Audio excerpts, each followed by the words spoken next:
วันที่25ธันวาคม2025คณะกรรมการคุ้มครองอินเทอร์เน็ตแห่งชาติได้จัดกองประชุมสรุปเวียกงานประจำปี2025และวางทิศทางแผนการประจำปี2026ขึ้นอย่างเป็นทางการที่ห้องประชุมใหญ่กระทรวงป้องกันความสงบสนามม้า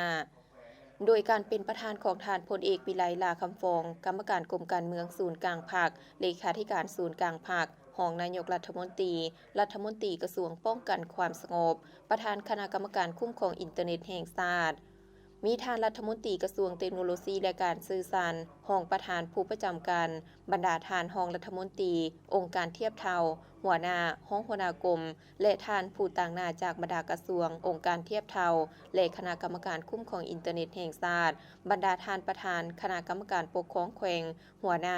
หัวหน้าห้องว่าการหัวหน้าหัวหน้าแผนกองค์การปกครองท้องถิ่นแนวรักษาศาสตร์และองค์การจัดตั้งมหาชนเข้าร่วมอย่างพร้อมเพรียง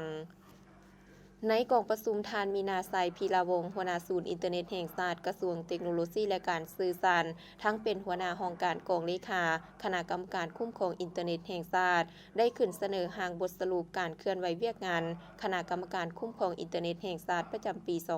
2025และทิศทางแผนการประจำปี2026เสนอการปรับปรุงดำราดว่าด้วยการจัดตั้งและการเคลื่อนไหวของคณะกรรมการคุ้มครองอินเทอร์เน็ตแห่งชาติฉบับเลขที่559/คคอส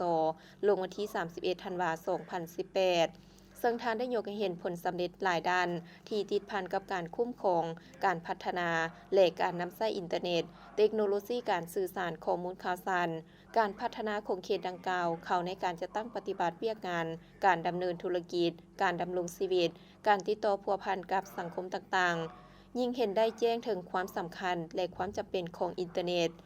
และยาผ่านมาคณะกรรมการคุ้มครองอินเทอร์เน็ตแห่งชาติสามารถจำกัดและมีผลสำเร็จในเบื้องต้นที่สำคัญบ่ว่าจะเป็นโครงเขตรวมศูนย์การสื่อสารการกวดกาคลื่นความถี่วิทยุสื่อสารการนำใช้สัญญาณการนำใช้สายส่งโทรคมนาคมการซุ่มใช้ขึ้นทะเบียนเลขหมายโทรศัพท์การปรับปรุงพื้นฐานโครงหลังดิจิตอลการคุ้มครองความปลอดภัยทางด้านไซเบอร์เนื้อในข้อมูลข่าวสารผ่านอินเทอร์เน็ตและด้านอื่นๆ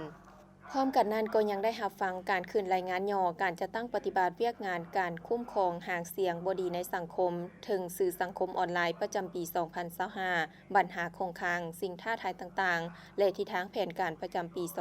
2026ซึ่งนำเสนอโดยหัวหน้ากรมประชาสัมพันธ์ห้องว่าการสำนักงานนายกรัฐมนตรี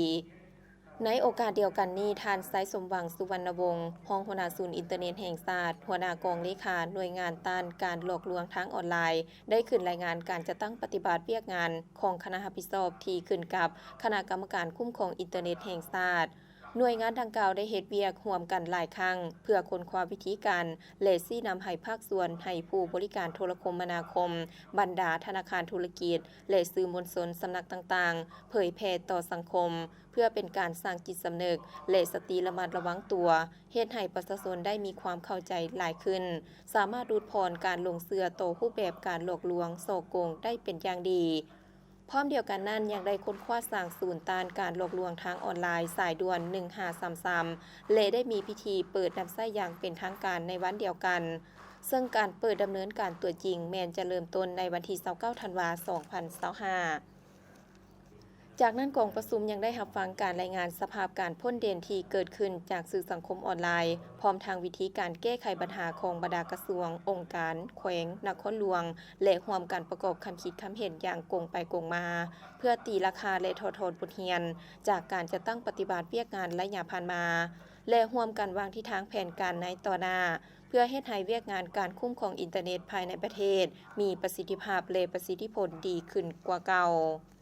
ในตอนท้ายทานพลเอกวิไลลาคำฟองประธานกองประชุมก็ได้มีคำเห็นชี้นำต่อกับการสรุปรายงานทิศทางแผนการและข้อเสนอบางเวียกจุดสุ่มต่างๆในการจะตั้งปฏิบัติบรรดาเวียกงานในต่อหน้า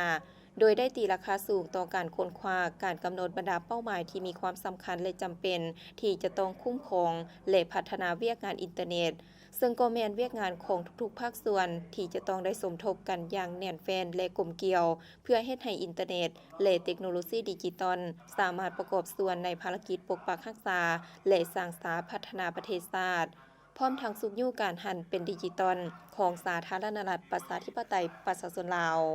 ในโอกาสดังกล่าวทานก็ยังได้เน้นหนักต่อคณะกรรมการคุ้มครองอินเทอร์เน็ตแห่งชาติคันแขวงและนครหลวงตลอดฮอดภาคส่วนที่เกี่ยวข้องให้เอาใจใส่บางปัญหาคือ การค้นคว้าปรับปรุงพระบทบาทของคณะกรรมการคุ้มครองอินเทอร์เน็ตแห่งชาติการปรับปรุงและสร้างบรรดาจุดประสานงานอยู่แต่ละกระทรวง องค์การภาครัฐและบรรดาคณะกรรมการคุ้มครองอินเทอร์เน็ตแห่งชาติคันแขวงนครหลวงเวียงจันทน์ให้สอดคล้องกับสภาพการตัวจริงในปัจจุบัน เอาใจใส่ค้นคว้าและปรับปรุงบรรดานิติกรรมที่มีแล้วนิติกรรมใดควรได้ปรับปรุงคืนเพื่อให้สอดคล้องกับสภาพการใหม่ในปัจจุบัน เป็นต้นแมนปรับปรุงกฎหมายว่าด้วยการต้านและสกัดการอาชญากรรมทางระบบคอมพิวเตอร์ ปรับปรุงดำรัสว่าด้วยการคุ้มครองข้อมูลข่าวสารผ่านอินเทอร์เน็ต สร้างยุทธศาสตร์การพัฒนาโทรคมนาคมและอินเทอร์เน็ตแห่งชาติสร้างยุทธศาสตร์ความปลอดภัยไซเบอร์แห่งชาติสร้างยุทธศาสตร์การพัฒนาพื้นฐานโครงสร้างดิจิตอลสร้างยุทธศาสตร์การพัฒนาเลขหมายอินเทอร์เน็ตหุ้นที่ 6 และนิติกรรมอื่นๆ เพื่อเป็นบอนอิงให้เวียกงานคุ้มครองอินเทอร์เน็ตและคุ้มครองความปลอดภัยทางไซเบอร์อย่างครบถ้วนรัดกุมและแทดเหมาะกับสภาพการในแต่ละระยะ เพิ่มทวีและปรับปรุงเวียกงานการติดตามกวดกาและตอบโต้หากเสียงบดีในสังคมให้เข้มแข็งและมีประสิทธิภาพกว่าเก่า เพิ่มทวีการคุ้มครองผู้ให้บริการโทรคมนาคมและอินเทอร์เน็ตเล็งจะตั้งปฏิบัติการลงทะเบียนเลขหมายโทรศัพท์ให้สำเร็จตามแผนการและพัฒนาโทรคมนาคมและอินเทอร์เน็ตขยายระบบโทรคมนาคมและอินเทอร์เน็ตไปสู่เขตห่างไกลซอกลีกสามารถเข้าถึงการนำใช้อินเทอร์เน็ตได้ในปี 2026คณะกรรมการคุ้มครองอินเทอร์เน็ตแห่งชาติต้องได้เล็งแก้ไขปัญหาย่อท่อผ่านทางระบบโทรคมนาคมและอินเทอร์เน็ตเซ็นอาชญากรรมและการตัวยั่วหลอกลวงผ่านระบบอินเทอร์เน็ตผ่านแก๊งคอลเซ็นเตอร์ติดตามการกวดกาบรรดาสื่อและเว็บไซต์ลามกอนาจารบัญหาเกมการพนันคาสิโนออนไลน์การค้าขายหวยเถื่อนการค้าประเวณีการค้ายาเสพติดผ่านทางออนไลน์ที่ผิดต่อกฎหมายเพื่อเฮ็ดให้สภาพแวดล้อมอินเทอร์เน็ตของสาธารณรัฐประชาธิปไตยประชาชนลาวมีความปลอดภัยพิเศษต้องได้มีการค้นคว้าการหัวมือแลกเปลี่ยนบทเรียนกับประเทศคู่หัวมือยุทธศาสตร์บรรดาประเทศในภาคพื้นและองค์การสากลต่างๆในเวียกงานการพัฒนาและการคุ้มครองอินเทอร์เน็ต